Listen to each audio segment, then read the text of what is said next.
എവിടെയായിരുന്നു basically work ചെയ്തതിനൊക്കെ? അപ്പോൾ ഒരുപാട് പൈസയൊക്കെ നഷ്ടപ്പെട്ടോ? ഫാമിലി സപ്പോർട്ടുകളൊക്കെ ഉണ്ടായിരുന്നു? ഇവിടെ ഒരു കടയിലും ഇല്ലാത്ത വെറൈറ്റീസ് ആണ്. ഓ, ഒരുപാട് ബിസിനസ്സുകൾ സക്സസ് ആകാണ്ടിരിക്കുന്നത് അതിന്റെ റീസൺ എന്താ? ഇനിയിപ്പോൾ റാഫിക്ക് പുതിയ ബ്രാഞ്ചുകളൊക്കെ തുടങ്ങാൻ പ്ലാൻ ഉണ്ടോ? ഇതെല്ലാം നമസ്കാരം, നമ്മളെന്നുള്ളത് കൊല്ലം കടയ്ക്കൽ എന്നുള്ള സ്ഥലത്താണ്. നമ്മുടെ മീറ്റ് ദ ബിസിനസ് മാൻ എന്നുള്ള പ്രോഗ്രാമിൻ്റെ രണ്ടാമത്തെ എപ്പിസോഡാണ്. നമ്മൾ കൊല്ലം കടയ്ക്കൽ നമ്മൾ റാഫിക്കനെയാണ് പരിചയപ്പെടാൻ പോകുന്നത്. റാഫിക്ക ഒരു ഗൾഫ് റിട്ടേൺ ആണ്. അദ്ദേഹം ഒരു സംരംഭം തുടങ്ങിയതും അത് വിജയിപ്പിച്ചെടുത്തതുമായിട്ടുള്ള ഒരു കഥ നമുക്ക് കേൾക്കാം. നമുക്ക് ഉള്ളിൽ പോയിട്ട് ബാക്കിയുള്ള കാര്യങ്ങൾ കാണാം. നമുക്കിവിടെ റാഫിക്കനെ പരിചയപ്പെടാം. റാഫിക്ക എവിടെയുണ്ട്? നമസ്കാരം. റാഫിക്ക ആക്ച്വലി എവിടെയായിരുന്നു ബേസിക്കലി വർക്ക് ചെയ്തതിനൊക്കെ?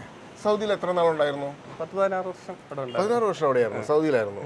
അവിടെ പിന്നെ ഈ ഡ്രസ്സിന്റെ ഫീൽഡ് തന്നെയായിരുന്നു അതോ വേറെ ഏതെങ്കിലും? പെർഫ്യൂംസ്. ഓക്കെ. അപ്പം അവിടെ എങ്ങനെയായിരുന്നു? എംപ്ലോയി ആയിട്ടാണോ വർക്ക് ചെയ്തിരുന്നത് അതോ ബിസിനസ് ആയിരുന്നു? സ്വന്തമായിട്ട് ബിസിനസ് ഗൾഫിൽ. അപ്പോൾ എത്ര നാള് നമ്മൾ പിന്നെ എംപ്ലോയി ആയിട്ട് വർക്ക് ചെയ്തു? 10 വർഷത്തോളം. അതിനുശേഷം അവരുടെ ആരുടെങ്കിലും സഹായത്തോടു കൂടിയാണോ അവിടെ ബിസിനസ് തുടങ്ങിയത്? എല്ലാം കൂടി ചേർന്ന്. അപ്പൊ അങ്ങനെ അവിടെ ഒരു ഷോപ്പ് തുടങ്ങി.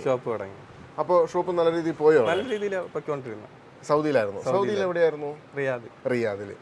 അപ്പോൾ ഞാനും ബേസിക്കലി ഒരു സൗദിയാണ്. അപ്പോൾ അതിനുശേഷം നല്ല ഗ്രോത്ത് ഉണ്ടായോ ബിസിനസ്സിൽ? കുഴപ്പമില്ല, നല്ല രീതിയിൽ പൊയ്ക്കൊണ്ടിരിക്കുന്നു. അതിന് ഏത് വർഷം വരെ അവിടെ തുടർന്നു? ഇവിടെ 3 വർഷം അവിടെ വന്നിട്ട്. അപ്പോൾ 2018-19 കാലഘട്ടം. ഓക്കെ. അപ്പം എന്തായിരുന്നു അവിടെ പോരാൻ കാരണം? സ്വദേശിവൽക്കരണം അതായിരുന്നു അവിടെ നിന്നുള്ള വിട്ടുപോരാനുള്ള ഒരു കാരണം. അപ്പം നമ്മുടെ അവിടുത്തെ ഷോപ്പുകളൊക്കെ എങ്ങനെ നിർത്തേണ്ട അവസ്ഥ വന്നു? എങ്ങനെയായിരുന്നു? കസ്റ്റമർ ഇല്ലാതെ നിർത്തേണ്ടി, കാരണം അവരെ വെച്ചേ പറ്റുള്ളൂ പറഞ്ഞു.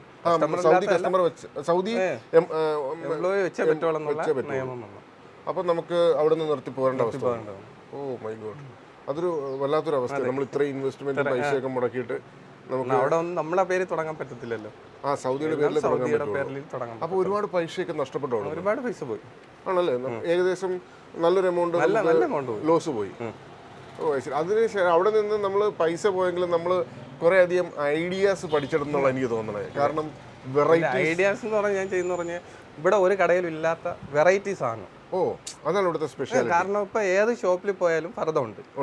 ഇപ്പൊ നമ്മൾ ഇപ്പൊ ഞാൻ വിചാരിച്ചു അവിടെ എങ്ങും ഇല്ലാത്ത സാധനം സ്പെഷ്യൽ ആയിട്ട്. ഇപ്പൊ ഞാൻ ചോദിക്കട്ടെ, എനിക്കിപ്പോ എന്റെ വൈഫിന് ഒരു സ്പെഷ്യൽ ആയിട്ടുള്ള ഒരു പർദ്ദ വേണം. അപ്പൊ ഞാൻ ഒരു ഫോട്ടോ തന്നു കഴിഞ്ഞാൽ നിർമ്മിച്ചു തരാൻ പറ്റുമോ? അത് നമ്മളെ കൊണ്ട് പറ്റും. നല്ലതുപോലെ അത് നമുക്ക് ചെയ്ത് കഴിഞ്ഞാൽ അത് കാണാൻ നല്ല പെർഫെക്റ്റ് ആണെങ്കിൽ മാത്രമേ നമ്മൾ എടുക്കത്തുള്ളൂ. അല്ല നമ്മൾ ആര് പറഞ്ഞതിൽ ആ ഓർഡർ എടുക്കത്തില്ല. കാരണം നമുക്ക് ചെയ്തു വന്നാൽ അത് എങ്ങനെ ഇരിക്കുമെന്ന് നമുക്ക് കാണുമ്പോൾ അറിയാമല്ലോ, ഒരു വിശ്വാസം. അങ്ങനെ ഉള്ളത് മാത്രമേ ചെയ്തെടുക്കാൻ പറ്റും. ഇവിടെ കാണുന്ന ഈ പർദ്ദകളൊക്കെ ഒരുപാട് ഐറ്റംസ്, വെറൈറ്റീസ് ഓഫ് ഐറ്റംസ് ഉണ്ട്. ഇതെല്ലാം ഈ റാഫിക്ക് സ്വന്തമായിട്ട് ഇവിടെ എല്ലാം ചെയ്യുന്നതാണ്. സ്വന്തമായിട്ട് ചെയ്യുന്നത്. ഒന്നും നമ്മൾ റെഡിമെയ്ഡ് ഇമ്പോർട്ട് ചെയ്ത് അങ്ങനെ വെക്കുന്ന ഇല്ല. ആദ്യം ദുബൈയിൽ നിന്നാണ് ഇറക്കിക്കൊണ്ടിരുന്നത്. ദുബൈയിൽ നിന്ന്. അപ്പൊ ഈ കൊറോണയുടെ ടൈം ആയപ്പോഴും സാധനം വരാനായിട്ട് ദുബൈയിൽ നിന്ന് അപ്പൊ ഇമ്പോർട്ട് ചെയ്യാനൊക്കെ പാടല്ലായിരുന്നു. എല്ലാം നമുക്ക് ബോംബെ എന്നാണ് അവിടെ ഓഫീസിൽ നിന്ന് ഇങ്ങോട്ട് കണക്ട് ചെയ്താണ് വിടുന്നത്. Okay, very good. കൊറോണ ആയപ്പോഴും കാരണം കല്യാണത്തിനൊക്കെ ഓർഡർ പിടിച്ചു കഴിഞ്ഞാൽ നമ്മൾ കൂടുതൽ ഡ്രസ് കോഡായിട്ട് ഒരുപാട് പേര് എടുക്കുന്നു. കാരണം ഇപ്പൊ ഈ മോഡൽ തന്നെ ഉണ്ടെങ്കിൽ ഒരു 20 എണ്ണം 30 എണ്ണം കല്യാണത്തിന് ഡ്രസ് കോഡായിട്ട് എല്ലാവർക്കും. അപ്പൊ അങ്ങനെയാണ് ചെയ്ത് ആദ്യം വന്നത്. അപ്പോഴീ നമ്മൾ ഓർഡർ പിടിച്ചു കഴിഞ്ഞാൽ ദുബൈയിൽ നിന്ന് സാധനം എത്താനായിട്ട് ലേറ്റ് ആവുന്നത്. അങ്ങനെയാണ് ഇതിലേക്ക് വന്നത്, സ്വന്തമായിട്ട് ചെയ്ത് കൊടുക്കാന്നുള്ള ഒരു തുടങ്ങി. നമുക്കിപ്പോൾ ഞാൻ ചോദിക്കട്ടെ, ഇപ്പൊ സ്റ്റിച്ചിങ് യൂണിറ്റുകളൊക്കെ ഇവിടെ വന്നതിന് ശേഷം സ്റ്റാർട്ട് ചെയ്തതാണോ? അതെ, ഇവിടെ വന്നതിന് ശേഷം. അതിപ്പം ഈ 1 വർഷമാവേ ഉള്ളൂ സ്റ്റിച്ചിങ് യൂണിറ്റുകൾ. ഷോപ്പ് തുടങ്ങിയിട്ട് ഇപ്പം 3 വർഷമായി. അപ്പോൾ ഈ സ്റ്റിച്ചിങ്ങിന് നല്ല എക്സ്പെർട്ട് ആയിട്ടുള്ള സ്റ്റിച്ചിങ്ങിന്റെ ആൾക്കാരൊക്കെ കിട്ടാൻ ബുദ്ധിമുട്ടുണ്ടായോ? അത്ര ബുദ്ധിമുട്ടില്ല. കാരണം ദുബൈയിൽ 30 വർഷത്തെ എക്സ്പീരിയൻസ് ഉള്ള ആളാ കിട്ടിയിരിക്കുന്നത്. ഇവിടെ കിട്ടിയത് അത് വളരെ ഉപകാരപ്രദമായല്ലോ. പിന്നെ അത് മലയാളിയാണ്, അതുകൊണ്ട് സ്റ്റിച്ചിങ് ഒക്കെ നല്ല പെർഫെക്ഷൻ ആണ്. ഓക്കെ. അപ്പം ആ കാര്യത്തിലൊന്നും നമുക്ക് ബുദ്ധിമുട്ടുണ്ടായില്ല. പിന്നെ മെറ്റീരിയൽസ് കിട്ടാൻ ബുദ്ധിമുട്ടുണ്ടായോ കേരളത്തില്? മെറ്റീരിയൽസ് കിട്ടാൻ നല്ല ക്വാളിറ്റി ഇല്ല. ഞാൻ ഇവിടെ നല്ല എടുക്കുന്ന കൂടുതൽ വെളിയിൽ നിന്നാണ് എടുക്കുന്നത്. ശരി, വെളിയിൽ നിന്ന് വെച്ച് കഴിഞ്ഞാൽ ഇപ്പൊ സൂറത്ത്, ബോംബെ ഇമ്പോർട്ട് സാധനം വരുന്ന എല്ലാം ബോംബെ.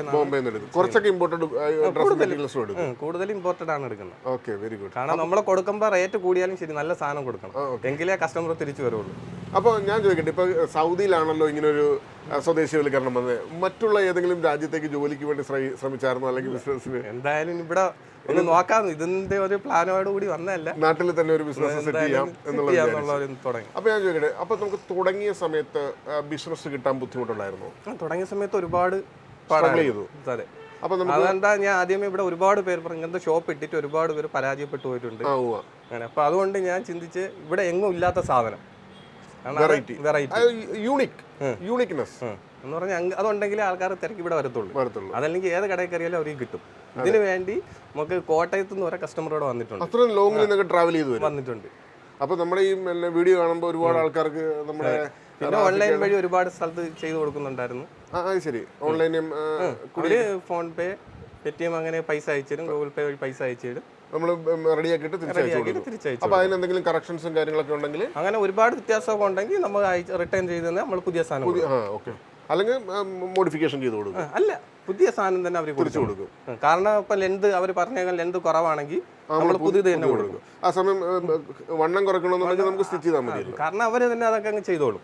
കാരണം മെയിൻ ആയിട്ട് ലെന്ത് അല്ലെങ്കിൽ ടൈറ്റ് ആവുകയാണെങ്കിലാണ് ഉപയോഗമില്ലാതെ വരുന്നത്. അപ്പം ഞാൻ ചോദിക്കട്ടെ, ഇപ്പോൾ ആസ് എ ബിസിനസ് മാൻ നമ്മുടെ ഒരു കൺസെപ്റ്റ് വെച്ചിട്ടും ഒരു പുതിയൊരു സംരംഭം തുടങ്ങുമ്പോൾ ഇപ്പം മറ്റുള്ളവരെല്ലാവരും റോങ് ആയിട്ടും, അതായത് മോശമായ നെഗറ്റീവ് പറഞ്ഞെങ്കിൽ പോലും റാഫിക്ക് ഒരു സെൽഫ് കോൺഫിഡൻസ് ചെയ്യുന്ന നല്ലൊരു സ്ഥാപനം ഉണ്ടാക്കിയെടുത്തു, ഒരു നല്ലൊരു പ്ലാറ്റ്ഫോം ഉണ്ടാക്കിയെടുത്തു, നാട്ടിൽ നിൽക്കാൻ പറ്റിയ ഒരു പ്ലാറ്റ്ഫോം അല്ലേ? അതെ. അപ്പം അതിനുള്ള ധൈര്യം, അതായത് ഫാമിലി സപ്പോർട്ടുകളൊക്കെ ഉണ്ടായിരുന്നത്? സപ്പോർട്ട് ഉണ്ടായിരുന്നു. ഫാമിലി സപ്പോർട്ട് ഉണ്ട്. ഓക്കെ. പിന്നെ എന്തായാലും ഒന്ന് എവിടെയെങ്കിലും നിന്നല്ലേ പറ്റുള്ളൂ, മുമ്പോട്ട് ജീവിച്ചു. പക്ഷെ നമുക്ക് മുമ്പോട്ട് ഇങ്ങനെ ഒരു മാർഗം വേണമെന്ന് തോന്നുമ്പോൾ നമുക്ക് തീർച്ചയായിട്ടും നമ്മൾ രാവിലെ അതിനായിട്ട് വർക്ക് ചെയ്യും. ഒരുപാട് കഷ്ടപ്പെട്ട്, കാരണം എങ്ങും ഇല്ലാത്ത വെറൈറ്റി സാധനങ്ങൾ നോക്കിയാണ് ഞാൻ നടന്നത്. നമ്മൾ ബിൽഡ് ചെയ്തെടുത്തേ പറ്റുള്ളൂ. കാരണം ഇപ്പോൾ ഒരു സ്ഥലത്ത് നിന്ന് എടുക്കുമ്പോൾ അന്ന് അവിടെ റേറ്റ് കൂടെ, അപ്പോൾ അതിനേക്കാളും റേറ്റ് എവിടെ കുറച്ച്. ഞാൻ തുടങ്ങിയ സമയത്ത് റേറ്റ് കൂടുതലായിരുന്നു ഈ കടയിൽ സാധനം. അന്ന് കൊടുത്ത സാധനം ഇന്ന് അതിനേക്കാളും റേറ്റ് കുറച്ചാണ് കൊടുക്കുന്നത്. കാരണം എനിക്ക് ബിസിനസ് കൂടിയപ്പം ഞാൻ ക്വാണ്ടിറ്റി ആയിട്ട് പർച്ചേസ് ചെയ്യാൻ തുടങ്ങി. അപ്പോൾ എനിക്ക് റേറ്റ് കുറയും, അതനുസരിച്ച് കസ്റ്റമറിന് റേറ്റ് കുറച്ച് കൊടുക്കുന്നത്. ഇപ്പം നമുക്ക് ഇതുപോലത്തെ ബുട്ടിക് ഐറ്റംസ് മാത്രമേ ഉള്ളൂ, അത് വേറെ ഏതൊക്കെ ഐറ്റംസ് നമുക്ക് കൂടുതലായിട്ട്? പർദ്ദ, ഷോളുകൾ, ഡിഫറെന്റ് വെറൈറ്റീസ്. ഇതൊക്കെ വെറൈറ്റീസ് ഐറ്റംസ് അല്ലേ? ഇവിടെയും കുറച്ച് വെറൈറ്റീസ് ഐറ്റംസ് ഒക്കെ ഉണ്ട്. ഇതെല്ലാം വെഡിങ്ങിന്, വെഡിങ് കളക്ഷൻസ് ചെയ്തല്ലേ? കുറെ ഐദ്യം ഡിഫറെന്റ് ഓഫ് ഒരുപാട് മോഡലുകളുണ്ട്. പിന്നെ ഷാൾ ഐറ്റംസ് ഒക്കെ ഉണ്ടല്ലോ ഒരുപാട്. ഇതെല്ലാം ഇപ്പോഴത്തെ ലേറ്റസ്റ്റ് മോഡൽ വന്നതാണ് ഇങ്ങനത്തെ. പിന്നെ ഇവിടെ കുറെ ഐറ്റംസ് ഉണ്ട്. ഇപ്പൊ ഇതിന്റെ എന്റെ കല്യാണത്തിന് ഈ സെയിം മോഡൽ തന്നെ 10 പീസ 15 പീസ നമുക്ക് റെഡി ചെയ്ത് 3 ഫാമിലിയിലുള്ളവരാണെങ്കിൽ ഒരു സ്റ്റൈലിലെ ഡ്രസ്സ് വേണമെന്ന് പറയുമ്പോൾ അതെ 3 ദിവസം കൊണ്ട് തന്നെ റെഡിയാക്കി കൊടുക്കും. ഓ വെരി ഗുഡ്. അപ്പം റാഫിക്ക് ആദ്യമായിട്ട് എന്നെ കോണ്ടാക്ട് ചെയ്യുന്നത് ഒരു ബില്ലിംഗ് സോഫ്റ്റ്വെയറിന് വേണ്ടിയിട്ടാണ്. ഈ സ്ഥാപനത്തൊക്കെ അത് 3 വർഷമായിരുന്നു അല്ലേ? 3 വർഷം കഴിഞ്ഞ് നമ്മൾ ബില്ലിംഗ് സോഫ്റ്റ്വെയർ എടുത്തിട്ട്, ബില്ലിംഗ് സോഫ്റ്റ്വെയർ ഒന്ന് കാണിച്ചേക്കും പ്ലീസ്. ബില്ലിംഗ് സോഫ്റ്റ്വെയർ എങ്ങനെയുണ്ട് ഉപയോഗിക്കാനും കാര്യങ്ങളൊക്കെ? ബില്ല്, ബാർകോഡിങ് കാര്യങ്ങളെല്ലാം വരുന്നില്ലേ? എല്ലാം വരുന്നുണ്ട്. ബില്ലിംഗ് സോഫ്റ്റ്വെയറിന്റെ കാര്യങ്ങളൊക്കെ എങ്ങനെയുണ്ട്? നമ്മുടെ ആവശ്യങ്ങളൊക്കെ നടക്കുന്നുണ്ട്? എല്ലാം നടക്കുന്നുണ്ട്. അതിനകത്ത് എന്തൊക്കെ കാര്യങ്ങളാണ് നമുക്ക് ബെനിഫിറ്റ് ആയിട്ടുള്ളത് ബില്ലിംഗ് സോഫ്റ്റ്വെയറിനകത്ത്? അതിൽ നമുക്ക് നമ്മൾ വിൽക്കുന്ന മെയിനായിട്ട് സ്റ്റോക്ക് അറിയാൻ പറ്റും. സ്റ്റോക്ക്, നമുക്ക് ബാർകോഡുകൾ, ഇപ്പൊ തന്നെ ലേബൽസ് ഒക്കെ ക്രിയേറ്റ് ചെയ്യാനായിട്ട് ഈസി ആയിട്ട് നടക്കുന്നുണ്ടോ? ഈ ലേബൽസ്, ഈ ടാഗുകളെല്ലാം ടാഗുകൾ ചെയ്യാൻ പറ്റുന്നുണ്ട്. ഓക്കെ. പിന്നെ റിട്ടേൺ വന്നു കഴിഞ്ഞാൽ അതടിക്കാനും കണക്കിന്റെ അതെല്ലാം മാനേജ് ചെയ്യാൻ നല്ല ഇതായിട്ട് വരുന്നുണ്ട്. പിന്നെ ഇവിടെ സ്റ്റാഫുകൾ അവരെല്ലാം ഇവിടെ വന്നതിന് ശേഷം, അന്നും കമ്പ്യൂട്ടർ പഠിച്ചിട്ട് വന്നവരല്ല അവരെല്ലാം എന്റെ സ്ഥാപനത്തിൽ നിന്ന് അവർ ഹെൽപ്പ് ചെയ്തോ നമ്മുടെ എംപ്ലോയീസ് പഠിപ്പിക്കാനായിട്ട്? ഓക്കെ. ഇപ്പൊ അവരൊക്കെ ഇപ്പം റാഫിക്ക് ഇവിടെ ഇല്ലെങ്കിൽ അവർക്ക് ഉപയോഗിക്കാൻ പറ്റുന്നുണ്ട്? അവർ തന്നെ ഇവിടെ നിൽക്കുന്നത്. ഞാൻ അങ്ങനെ ഞാൻ കൂടുതൽ സ്റ്റിച്ച് ചെയ്യുന്ന സ്ഥലത്താണ്, അവിടെയാണ് നിൽക്കുന്നത്. ഓക്കെ. അപ്പൊ അവരാണ് രാവിലെ ഞാൻ വൈകിട്ട് വന്ന് റെയിൻടെക് ബില്ലിംഗ് സോഫ്റ്റ്വെയറിൽ ഹാപ്പിയാണ്. അപ്പോൾ റാഫിക്ക് ഞാനൊരു സ്പെഷ്യൽ ആയിട്ടൊരു കാര്യം ചോദിക്കട്ടെ. നമ്മളിപ്പോൾ ഗൾഫിൽ നിന്നൊക്കെ ഒരുപാട് ആൾക്കാർ വന്ന് ബിസിനസ് തുടങ്ങുമ്പോൾ ഒരുപാട് ബിസിനസ്സുകൾ സക്സസ് ആകാണ്ടിരിക്കുന്നത് അതിൻ്റെ റീസൺ എന്താ? മെയിൻ കാരണം നമ്മളൊരു ഷോപ്പ് തുടങ്ങുമ്പോഴേ ആദ്യം hour rate കുറച്ചായിരിക്കും.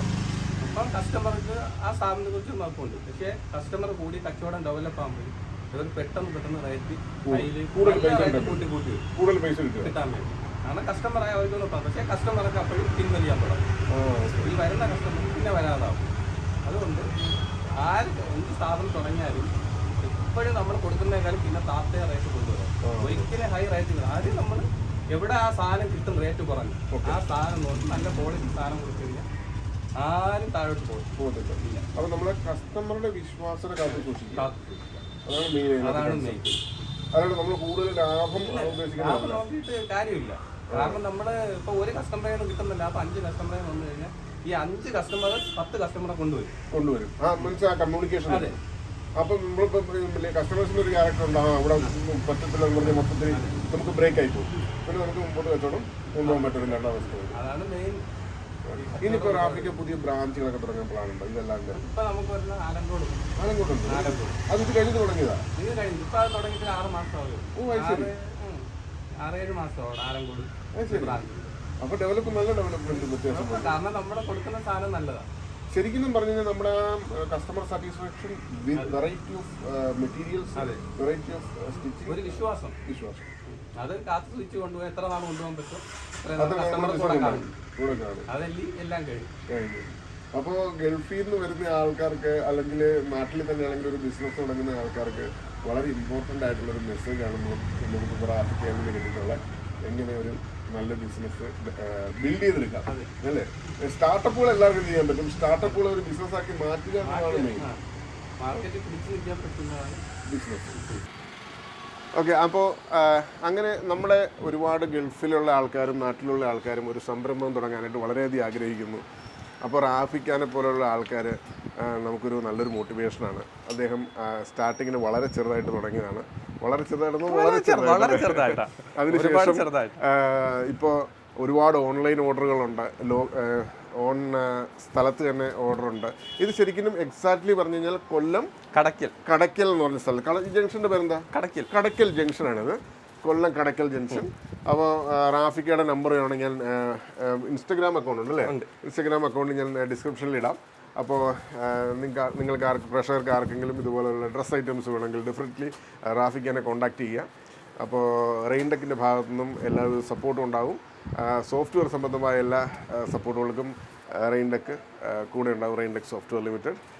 Thank you so much for watching this video. Thank you. Bye. Thank U.